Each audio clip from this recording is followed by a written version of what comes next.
Let me ask you something. What were you doing 10 years ago? Really think about it. Where were you living? What did your mornings look like? Who was in your life that's no longer here? What did you dream about back then? And now, ask yourself this. Are you proud of the way those 10 years unfolded? Some people are, but most people, they pause. They hesitate, because they know deep down they coasted. They reacted instead of acted. They drifted instead of steered. They survived instead of grew. But here's the truth that most people never grasp until it's too late. You are not stuck with the life you have. You are one decision away from a completely different future. But that decision isn't flashy. It's not one massive leap. It's not winning the lottery, getting a breakthrough, or having someone rescue you. It's quieter than that. More uncomfortable, less romantic. It's the decision to take ownership. Ownership of your habits, your mindset, your relationships, your time, your energy, your health, your goals, your emotions, all of it. If you want to fix the next 10 years of your life, stop outsourcing responsibility for your story, because no one is coming to write it for you. People don't get stuck because of one big failure. They get stuck because they never committed to who they were trying to become. You don't need to map out every step for the next decade. You only need one thing, a compass, not a map. Ask yourself, what do I value? Who do I want to be? What matters most to me? Not to the world, not to social media, not to my parents or my boss, but to me. Clarity is the foundation of momentum. Without it, you'll spend the next 10 years climbing a ladder that's leaning against the wrong wall. But when you live in alignment with your values, your decisions become easier, not always easier to execute, but easier to identify. You stop chasing the loud life and start building a meaningful one. So let's talk about how. Start with one honest hour. That's it. That's where everything begins. Not with a 5-year plan, not with a motivational quote, not with a productivity app. Just 1 hour, alone. No distractions, no social media feeds, no music in the background, no conversation with a friend to keep you from facing yourself. Just you, a blank page, and the courage to be honest. Most people will never do this. Not because they don't have time, but because they're afraid of what they might find. Silence is a mirror. And for many, it reflects things they've worked hard to avoid. Regret, confusion, pain, misalignment, and questions they've never answered. But clarity doesn't come from noise. It comes from stillness. It comes when you stop pretending everything's fine and actually listen to what your life is trying to tell you. One honest hour forces you to slow down, to zoom out from the chaos, to ask, is the life I'm living the one I actually want? That's not an easy question, but it's a necessary one. Because if you can't face your current reality, you can't transform it. If you won't admit what's broken, you won't fix it. If you keep performing instead of reflecting, you'll keep creating results you secretly resent. So take the hour, put your phone in another room, set a timer, and start writing. Start with the truth you've been avoiding. What's not working? It could be your job. Maybe you're good at it. Maybe it pays well, but you dread Mondays and feel numb by Friday. Maybe it's your health. You're tired of being tired or disappointed that you've broken another promise to yourself. Maybe it's your relationships. You're surrounded by people, yet you feel completely unseen. Or maybe it's deeper. Maybe you just feel lost, like life is happening to you, not through you. Whatever it is, write it down. No filters, no justifying, no blaming, just truth. Because honesty is clarity, and clarity is the beginning of power. You might cry, you might feel guilt or anger or fear. That's okay. That's your soul surfacing. That's the noise you've been suppressing, making its way out so something new can come in. And don't just write about the pain, write about the longing, the hunger, the what if you've buried for too long. The version of yourself you know exists beneath the layers of fear and distraction. The dream you keep postponing because it feels too big, or too impractical, or too far away. Let yourself feel it again. Ask yourself, what do I keep tolerating that drains me? What have I convinced myself I can't change? What would I do if I wasn't afraid of starting over? What would I do if no one else had an opinion? This hour isn't about creating a perfect plan. It's about creating a starting point.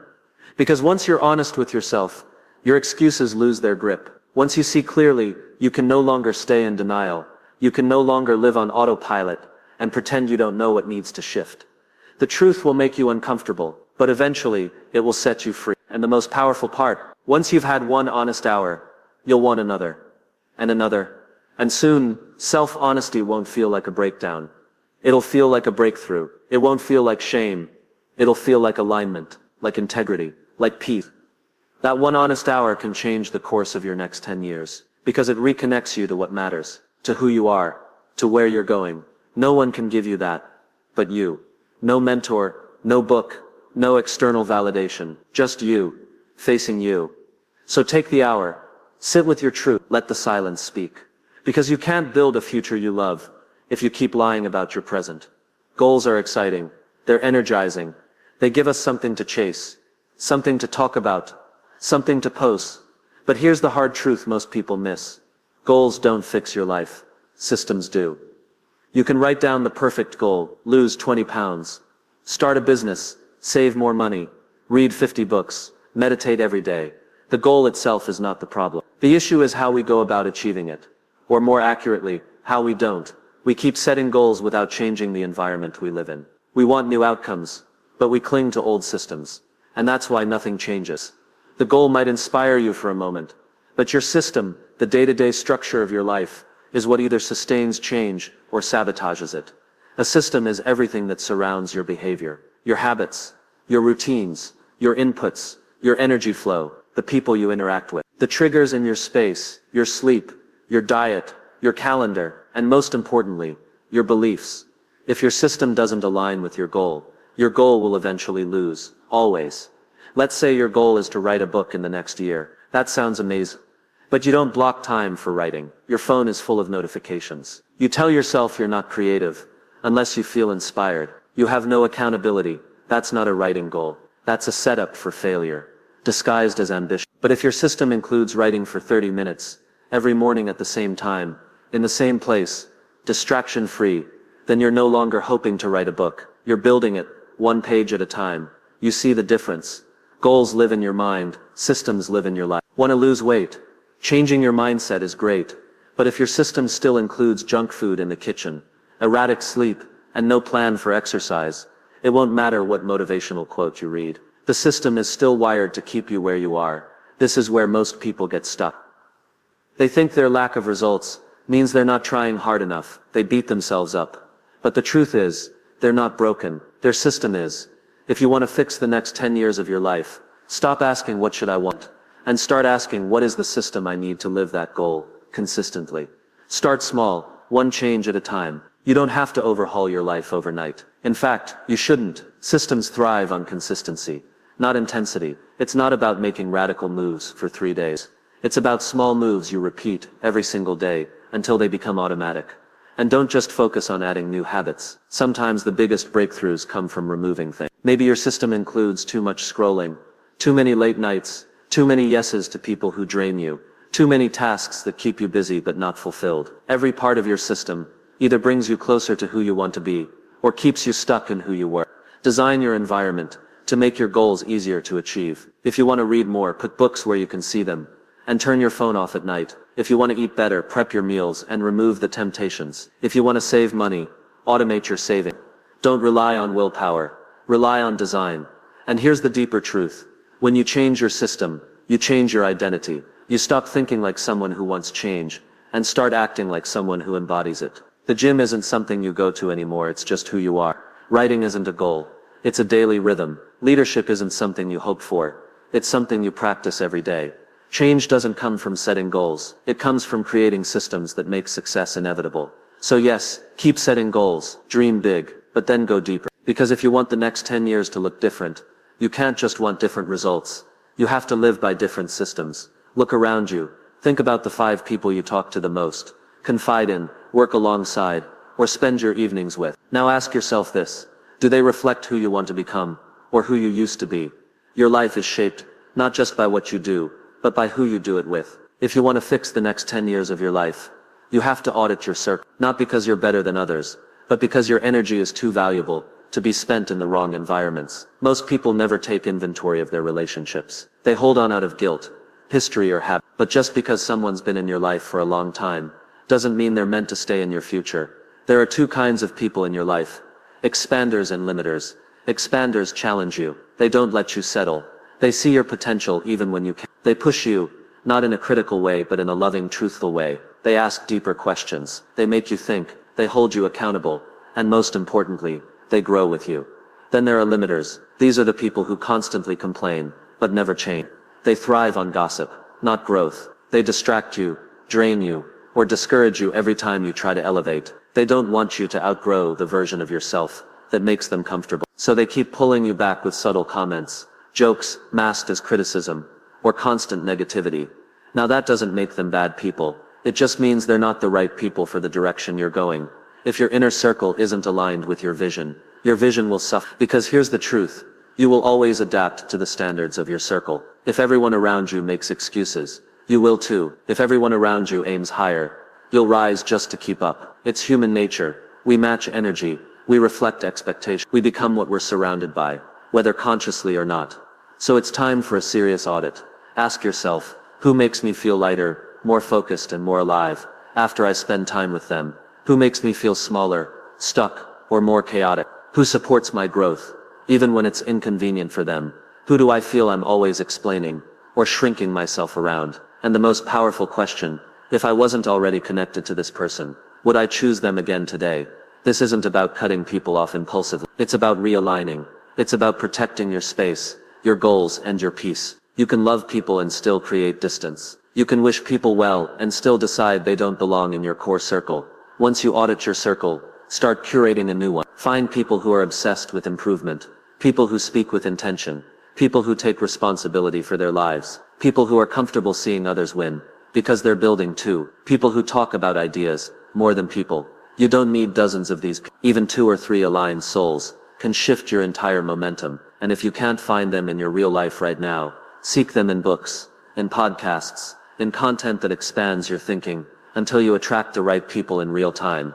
Because proximity is power. When you're surrounded by people playing small, greatness feels arrogant. But when you're around people who dream big and execute bigger, excellence becomes normal. You stop feeling guilty for evolving. You stop apologizing for wanting more.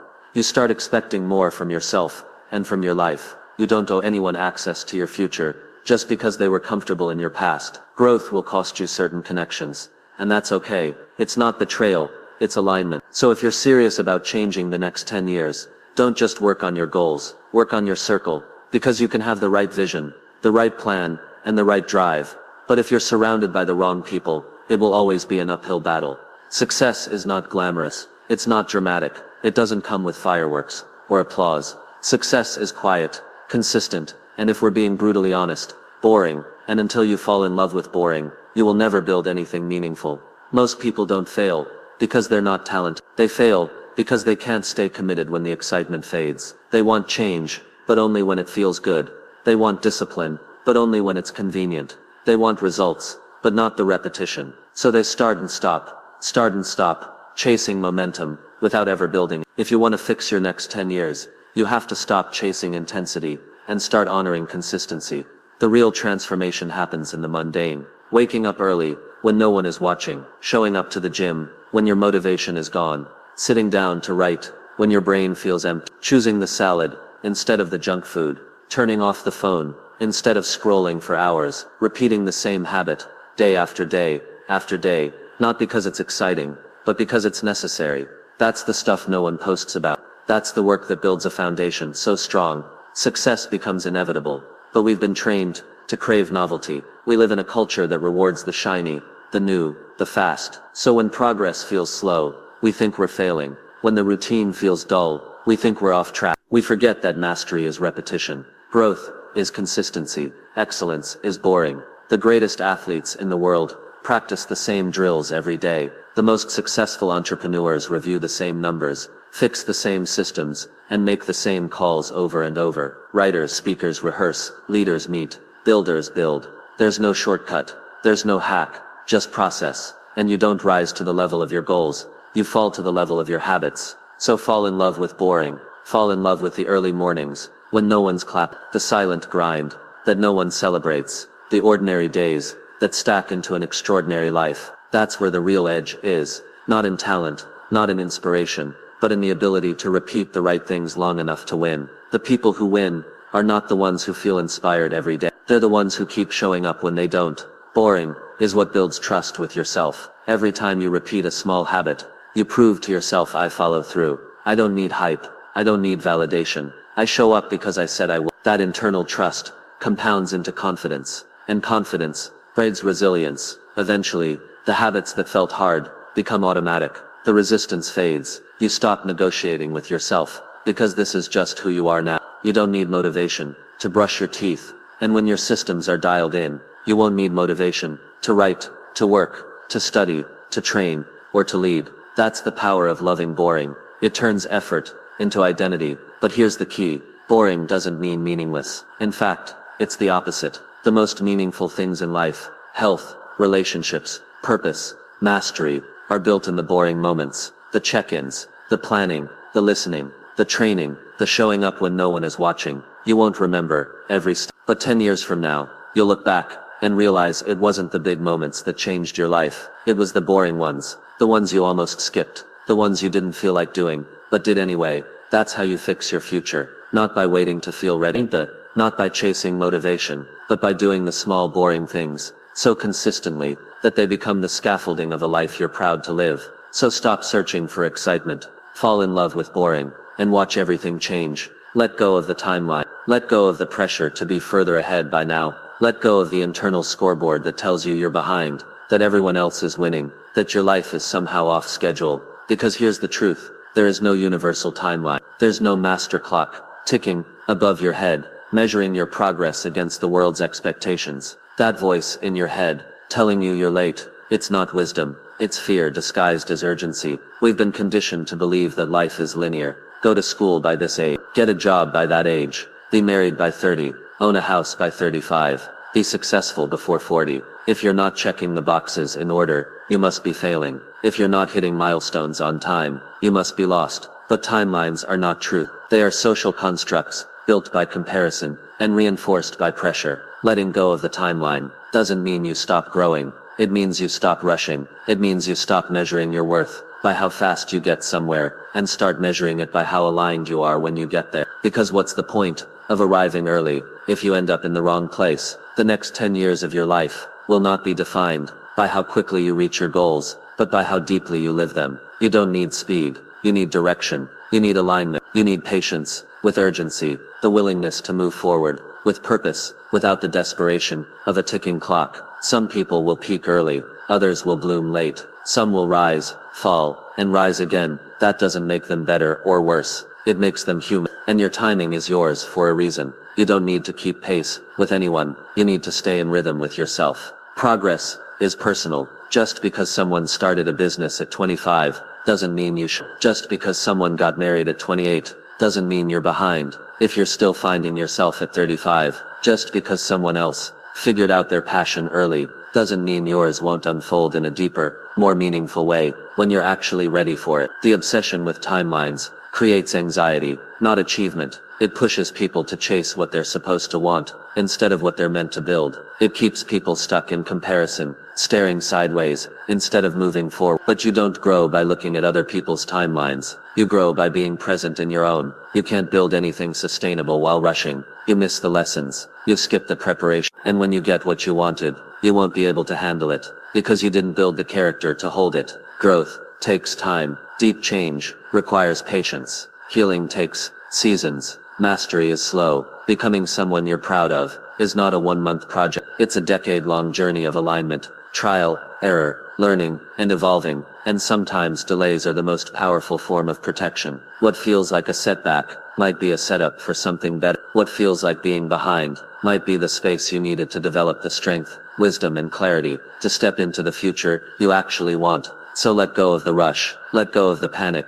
Let go of the false belief that time is running out. You are not behind. You are not too late. You are right on time for your life. Every day you wake up is a blank page. It doesn't matter how long it's taken. It matters that you're still here, willing to grow, to change, to show up differently. Let go of the timeline and start honoring the timing. Because when you stop racing against life, you can finally begin living it. And that's how the next 10 years become your best decade.